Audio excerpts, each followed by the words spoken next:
भी चाहिए। और अब बढ़ते हैं अगली खबर की तरफ, जो खबर है पश्चिम बंगाल के सियासत से किस तरह से टीएमसी और बीजेपी के बीच में सियासी घमासान मचा हुआ है। तेरे घर के सामने एक घर बनाऊंगा, लेकिन तेरे घर के सामने दरअसल विरोध प्रदर्शन करूंगा, जलसा करूंगा, यह सामने हो रहा है टीएमसी और बीजेपी के बीच में पश्चिम बंगाल में। किस तरह से यह मामला सामने वहां पर आया है। टीएमसी नेता अभिषेक बनर्जी की चुनावी सभा का मामला हाईकोर्ट में पहुंचा है। वो अपनी चुनावी सभा शुभेंदु अधिकारी से के घर से बिल्कुल सटे हुए जगह पर करना चाहते थे। बीजेपी नेता शुभेंदु अधिकारी के घर के सामने टीएमसी के जलसे पर बीजेपी ने आपत्ति दर्ज कराई है। अपने घर से करीब 100 मीटर की दूरी पर लगे मंच के कारण होने वाली असुविधा पर शुभेंदु अधिकारी ने सवाल उठाया है।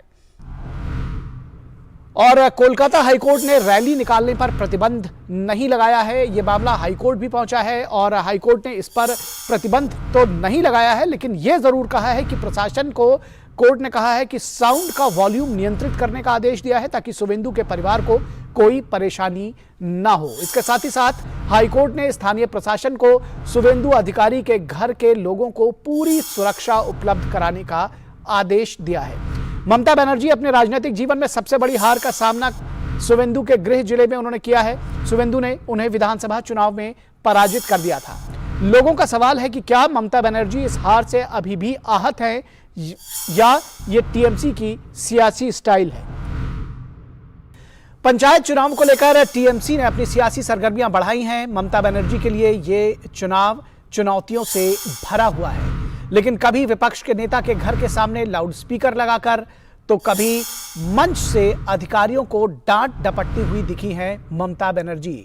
कभी लाउडस्पीकर लगाया तो कभी मंच से अधिकारियों को डांटकर ममता जो मैसेज देना चाहती हैं, क्या वो स्वस्थ लोकतंत्र के लिए सही है? ये एक बड़ा सवाल है और इस पर चर्चा करेंगे। हमारे संवाददाता प्रसेनजीत बख्शी हमारे साथ कोलकाता से इस पूरी खबर पर हमारे साथ जुड़े हुए हैं। प्रसेनजीत, आपसे समझना चाहेंगे, ये तेरे घर के सामने एक प्रदर्शन करूंगा, धरना प्रदर्शन करूंगा, ये कौन से नए किस्म की राजनीति है? और यह भी जानना चाहेंगे कि इसके क्या मायने निकाले जाने चाहिए। देखिए, पिछले कई दिनों से दो तरह की राजनीति बंगाल की राजनीति में दिखाई दे रहा है। एक तो है कि जो बांग्ला में कहते हैं कुकथा, मतलब अपशब्द इनके लिए उनके लिए इस्तेमाल करना। कुछ दिन पहले तृणमूल कांग्रेस की विधायक सावित्री मित्र ने जिस तरह से प्रधानमंत्री और गृह मंत्री के बारे में बात की है, वो दोबारा दोहराना एकदम ठीक नहीं है।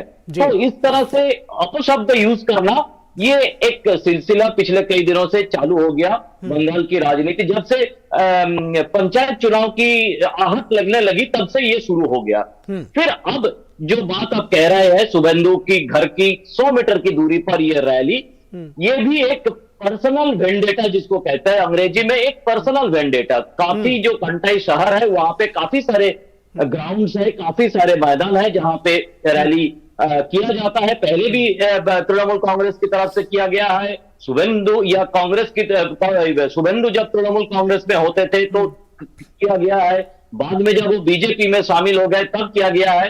ऐसा नहीं है कि शुभेंदु के घर के पास ही, और खासकर से शुभेंदु जब प्रदेश की अपोजिशन लीडर है तो उनकी और उनकी परिवार की और उनकी मकान की सिक्योरिटी भी सरकार की जिम्मेदारी है। बिल्कुल। तो इस जगह पे जहां पे कई सारे लोग आएंगे तृणमूल की समर्थक, और जिस तरह से शुभेंदु के खिलाफ एक अपशब्द इस्तेमाल किया जा रहा है तृणमूल कांग्रेस की तरफ से, तो निचले स्तर की जो समर्थक है उनके मन में जो एक टेंशन क्रिएट होता है, उसकी अगर कुछ रिफ्लेक्शन, शांति कुंज जो शुभेंदु का या शिशिर अधिकारी, सांसद शिशिर अधिकारी उनके पिता के बनाए हुआ मकान है, वहां उसके ऊपर कोई किसी तरह की एक रिफ्लेक्शन देखने को मिले तो ये खराब है। इसीलिए शुभेंदु ने हाईकोर्ट की दरवाजा खटखटाया था कि कोई जरूरी नहीं था कि मेरे घर के 100 मीटर की दूरी पर ये जो रैली है ये कराया जाए। हाईकोर्ट ने तृणमूल कांग्रेस को, तृणमूल ने ये कहने की कोशिश कर रही है कि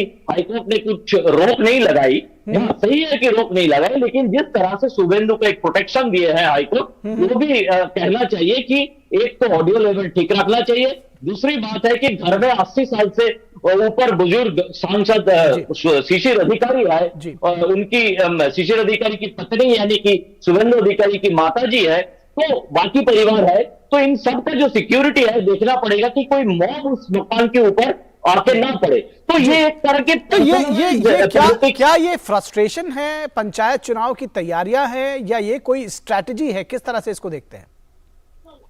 नहीं, एक तरह की देखिए, पंचायत चुनाव की तैयारी अगर है तो इस तरह की पर्सनल जाने की क्या जरूरत है, ये तो किसी का समझ में नहीं आ रहा है। लेकिन अगर स्ट्रेटेजी की बात करें तो हाँ, स्ट्रेटेजी एक तरह से है कि शुभेंदु अधिकारी को मेंटली डिस्टर्ब रखा जाए किसी ना किसी तरह से, या उनकी जो मूवमेंट है सुबह अपने घर से निकल के वो बंगाल की तरह जगह जगह पर जाते हैं और वापस उनकी एक अभ्यास है, उनकी एक ये हैबिट है। जब वो तृणमूल कांग्रेस करते थे तब से हम देख रहे हैं कि वो कोशिश करते हैं, घर में बुरे माँ बाप है तो रात को घर वापस जाए। तो ये जो उनका डेली रूटीन है, इसके ऊपर एक दबाव डालने की ये कोशिश, ये तो एक है।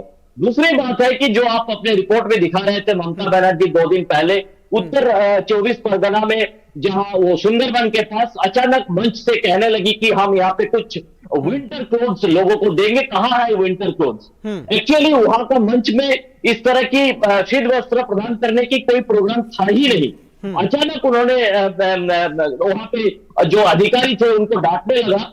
तो इसका तरीका यह है कि सामने जो पंचायत चुनाव में वोट देने वाले दर्शक बैठे हुए हैं, उनको लगे कि ममता या मुख्यमंत्री किस तरह से शीत ये जाने की समय पे उनके बारे में सोच रही है और उसके लिए अधिकारियों को मंच पे बैठकर डांट रही है। तो मतलब अधिकारी तो बेकार है, हमारे ख्याल से कहीं ना कहीं ये भी परसेप्शन की राजनीति या मैसेजिंग की राजनीति है, और ये सारे मैसेजेस जो है कहीं ना कहीं ममता बनर्जी तृणमूल कांग्रेस देना चाहती है, लेकिन इस मैसेजेस से कितना वो गेन कर सकेंगे ये भी बड़ा सवाल है, और इस पर हम किसी दिन आपसे एक बार फिर से इस पर चर्चा करेंगे। फिलहाल आज की इस चर्चा के लिए बहुत शुक्रिया, हमारे साथ जुड़ने के लिए बहुत शुक्रिया। और